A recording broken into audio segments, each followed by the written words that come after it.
بسم اللہ الرحمن الرحیم۔ السلام علیکم۔ ہری پور کے ایک گاؤں میں گورکن جوان لڑکیوں کی قبروں میں کیمرہ رکھتے ہوئے پکڑا گیا۔ یوں جب اس کے کیمرے کی ویڈیوز دیکھیں تو سب کے پیروں تلے سے زمین نکل گئی۔ ابھی میں تھانے پہنچی ہی تھی کہ شدید بارش شروع ہو گئی۔ میں نے شکر ادا کیا کہ چلو میں تو وقت سے آ گئی، ورنہ بارش کی وجہ سے گھر سے باہر نکلنے کو بھی دل نہیں کرتا۔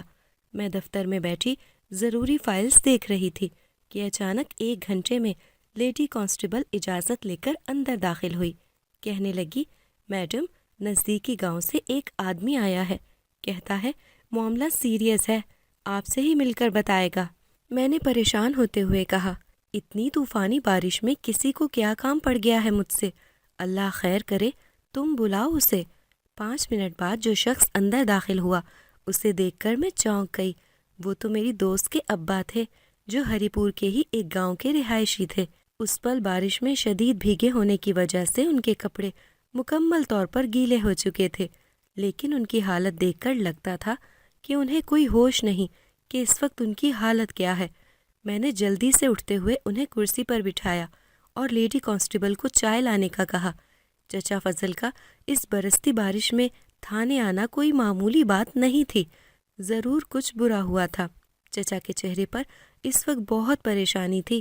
میں نے پوچھا، چچا خیر تو ہے؟ آپ اس وقت یہاں؟ وہ کہنے لگے، خیر ہی تو نہیں ہے، کل رات سے نگو غائب ہے، پوری رات انتظار کرتے گزری اور اب صبح سے بھی انتظار میں لگے ہوئے ہیں، مگر جانے وہ کہاں ہے، ابھی تک نہیں آئی۔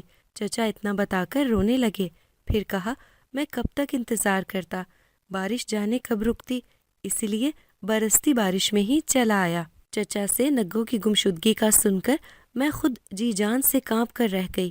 آج کل جیسے حالات تھے، ایک لڑکی کا یوں گھر سے غائب ہو جانا معمولی نہیں بلکہ بہت غیر معمولی بات تھی۔ میں نے خود کو سنبھالا اور پوچھا، یہ سب کیسے ہوا؟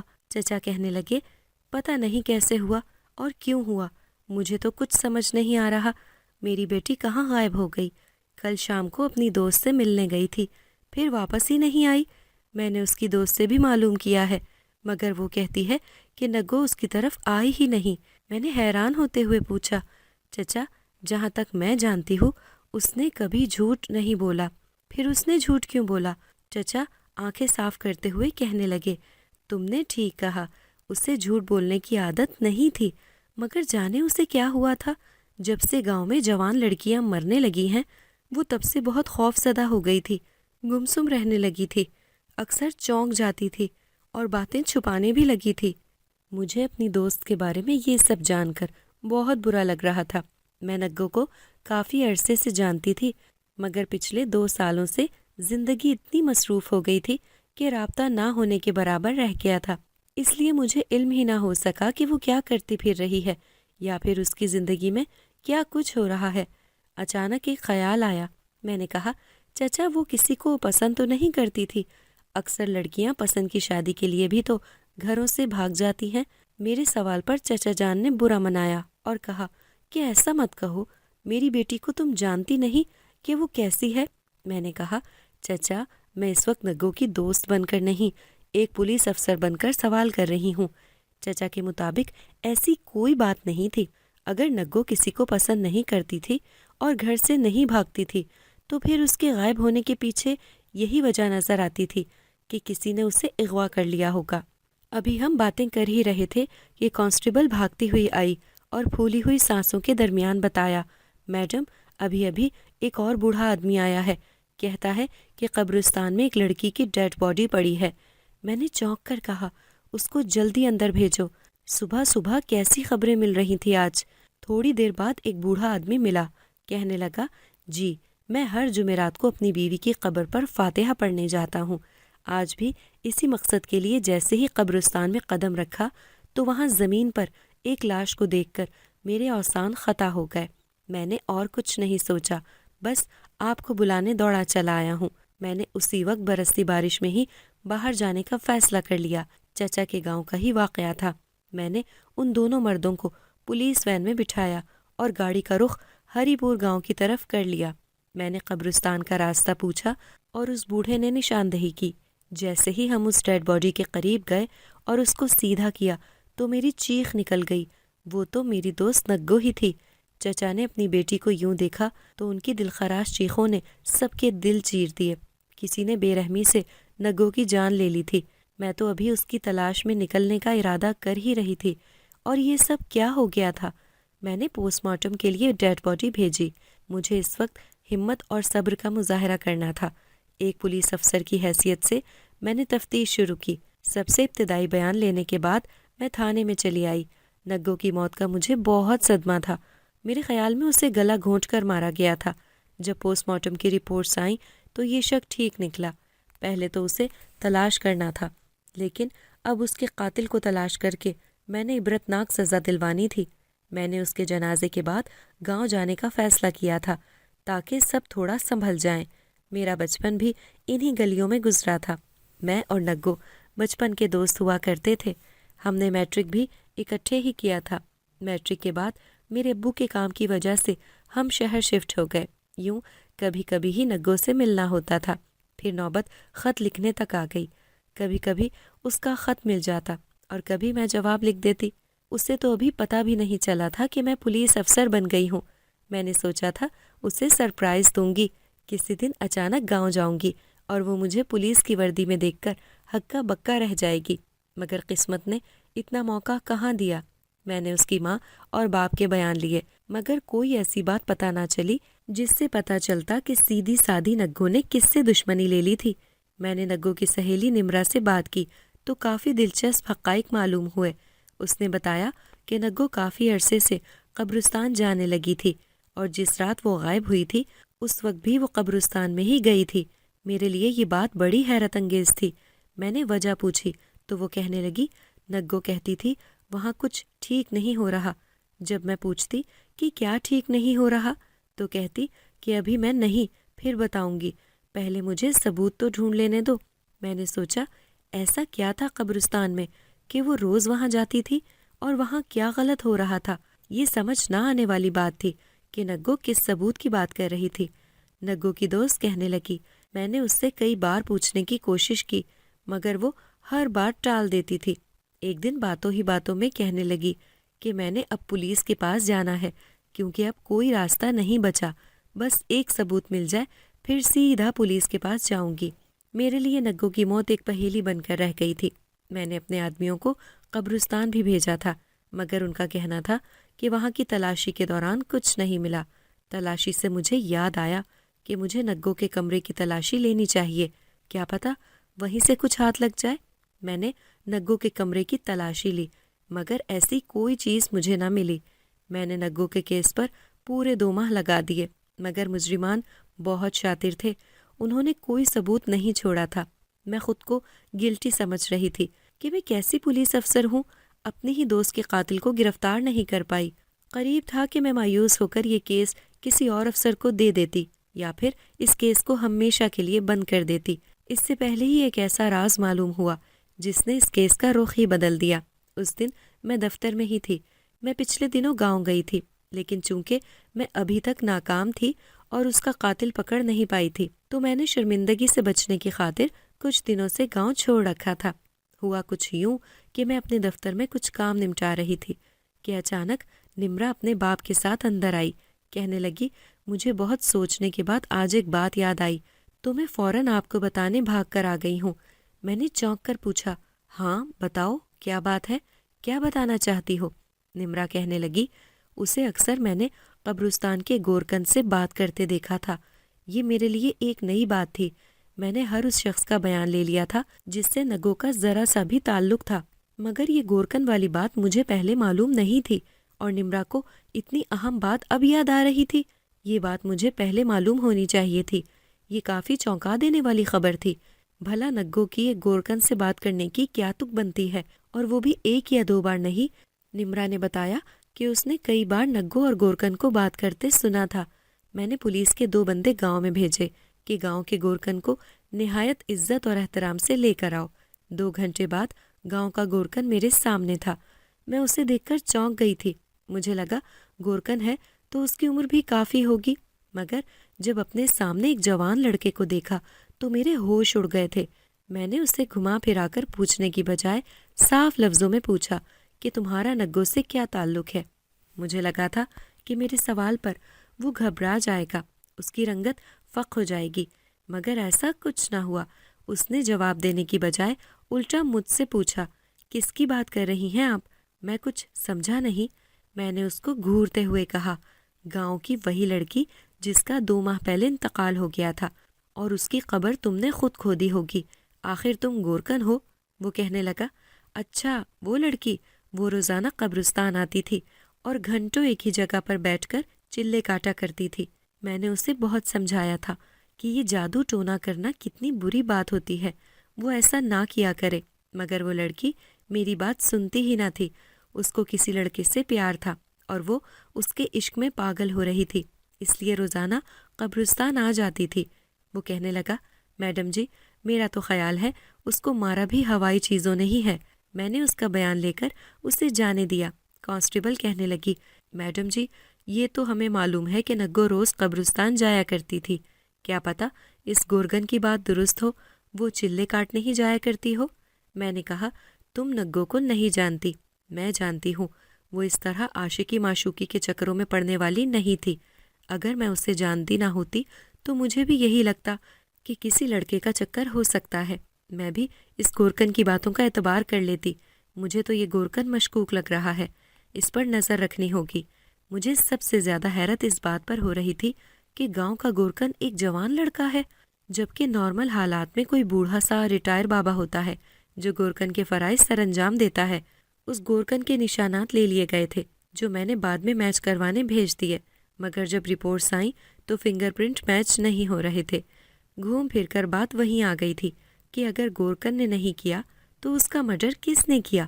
مجھے جانے کیوں بار بار لگ رہا تھا کہ اس گورکن کو ہی بس معلوم ہے کہ نگو وہاں قبرستان میں کیا کر رہی تھی۔ میں نے اس گورکن پر نظر رکھنے کے لیے پہلے کسی کو بھیجنا چاہا، مگر پھر کچھ سوچ کر میں نے خود جانے کا فیصلہ کر لیا۔ میں دیکھنا چاہتی تھی کہ آخر وہاں پر چل کیا رہا ہے، کیونکہ نمرا کے مطابق نگو نے اسے بتایا تھا کہ وہاں کچھ غلط ہو رہا ہے، مگر کیا؟ یہ علم کرنے والے کون لوگ تھے؟ اگر یہ سب معلوم ہو جاتا تو نگو کا قاتل خود بخود پکڑا جاتا۔ میں نے ایک فقیرنی کا بھیس بدلا اور قبرستان میں جا کر ڈیرا ڈال لیا۔ وہیں سے معلوم ہوتا اب جو بھی ہوتا۔ دن بھر میں قبرستان کے ایک درخت کے نیچے پڑی رہتی اور جائزہ لیتی رہتی کہ کون آ جا رہا ہے۔ ابھی تو اس گورکن کی کوئی مشکوک بات سامنے نہیں آئی تھی، مگر میرے نزدیک اتنے جوان گورکن کا ہونا ہی سب سے بڑی شک والی بات تھی۔ ایک دن وہ قبرستان سے باہر نکلا تو میں نے بھی اس کے پیچھے جانا شروع کر دیا۔ وہ پیدل ہی چل رہا تھا، میں مسلسل اس کے پیچھے تھی کہ وہ کہاں جا رہا ہے۔ اس نے اڈے سے گاڑی پکڑی اور شہر جانے والی بس میں سوار ہو گیا۔ میں نے اپنی ٹیم کو اپنے ساتھ ہی رکھا ہوا تھا۔ میں گاڑی میں بیٹھ گئی اور ہم نے اس کا پیچھا کرنا شروع کر دیا۔ وہ ایک جگہ رکا، راستے میں دکان سے مہنگے والا کیمرہ خریدا۔ وہ کیمرہ بہت مہنگا تھا، ایک سرکاری ملازم کی 1 مہینے کی تنخواہ تو اسے خریدنے میں ہی لگ جاتی، اور اس نے کتنی آسانی سے وہ مہنگا کیمرہ لے لیا تھا۔ اس کے پاس اتنے پیسے کہاں سے آئے؟ یہ بات ہی سوچنے والی اور شک میں مزید مبتلا کرنے والی۔ کیمرہ لے کر وہ ایک مرتبہ پھر سے چلنا شروع ہو گیا۔ ہم مسلسل اس کے پیچھے تھے۔ میں دیکھنا چاہ رہی تھی کہ وہ کیمرہ لے کر جا کہاں رہا ہے۔ شاید اسے فوٹوگرافی کا شوق تھا، لیکن جب ہم نے اسے ایک قبرستان کے سامنے رکتے دیکھا تو بے اختیار چونک گئے۔ وہ قبرستان میں چلا گیا۔ میں اپنی گاڑی سے نکلی، اس کے پیچھے پیچھے ہی میں بھی اندر داخل ہوئی۔ وہ یہاں کیا کرنے آیا تھا؟ اس سوال کا جواب مجھے چین نہیں لینے دے رہا تھا۔ گورکن چپ چاپ کھڑا قبروں کو گھور رہا تھا۔ پھر اس نے فون پر کسی سے بات کی۔ بات کرنے کے بعد اس نے ایک عجیب حرکت کی۔ اس نے مختلف قبروں کی تصویریں کھینچنی شروع کر دیں۔ میں چپ چاپ اسے دیکھتی رہی کہ وہ اس کے بعد کیا کرے گا۔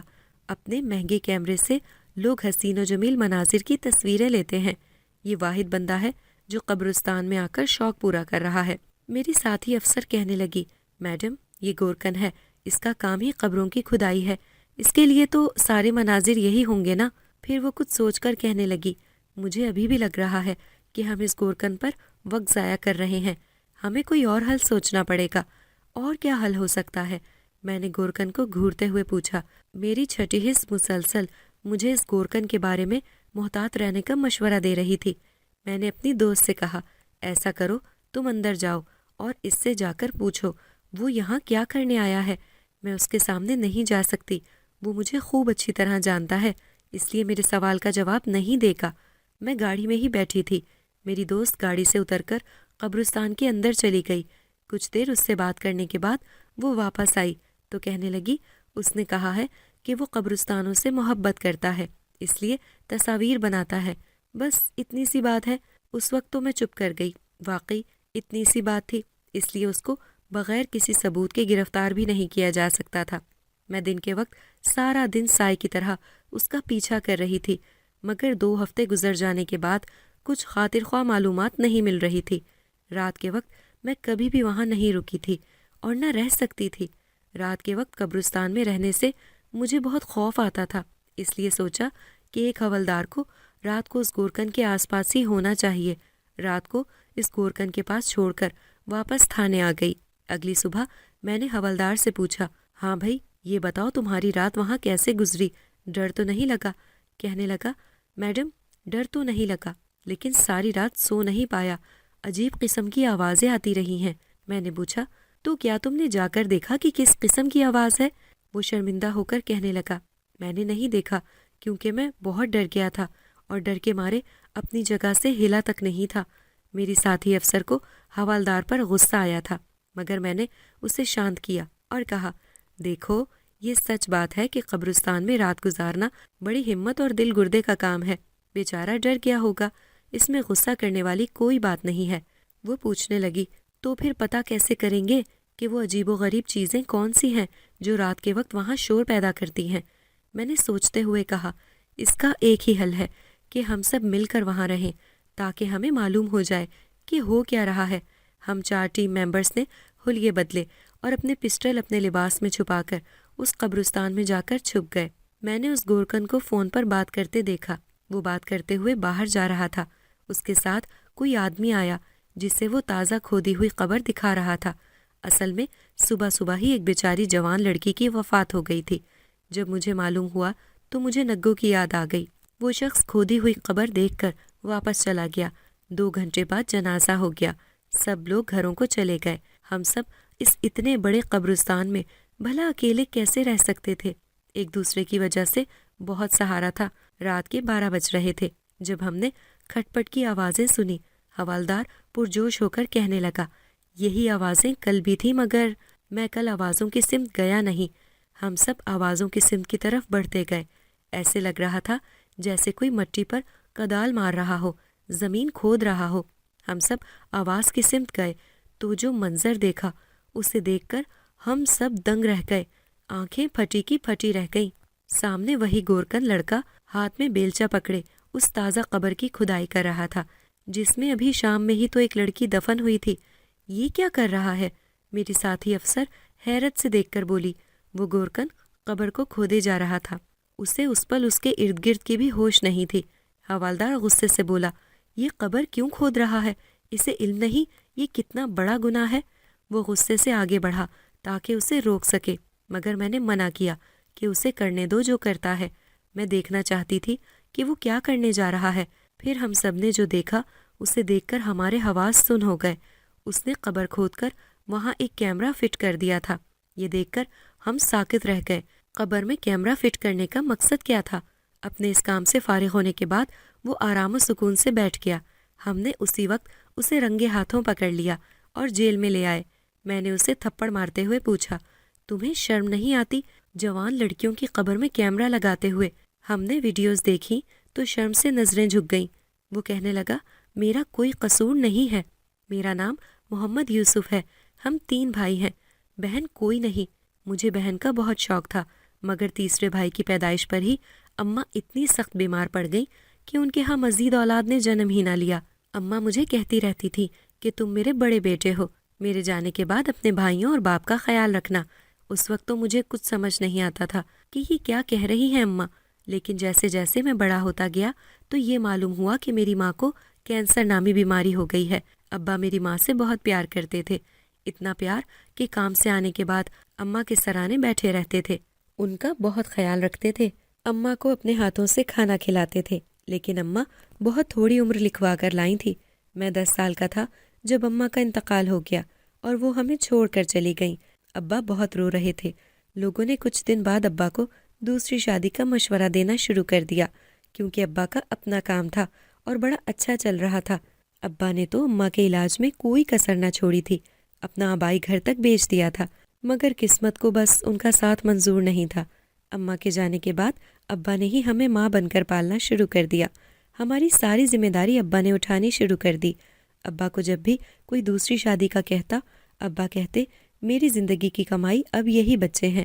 ابا صبح ہمیں ناشتہ بنا کر دیتے اور اسکول بھیجتے اور اپنے کام پر چلے جاتے، پھر دوپہر کو گرم گرم کھانا ہمارے سامنے لا کر رکھتے، ہمارا یونیفارم دھوتے اور استری کرتے۔ غرض ابا نے ماں کی کمی ہمیں محسوس نہ ہونے دی اور ہمارے سارے کام بخوبی سنبھال لیے۔ میں نے میٹرک کر لیا تو ارادہ کیا کہ کوئی کام کروں تاکہ ابا کا ہاتھ بٹایا جا سکے، مگر ابا نے کہا کہ تھوڑا بہت اور پڑھ لو، کوئی کام کرنے کی ضرورت نہیں، نوکری کرنا تمہاری ماں کی بڑی خواہش تھی کہ تم تینوں پڑھ لکھ جاؤ۔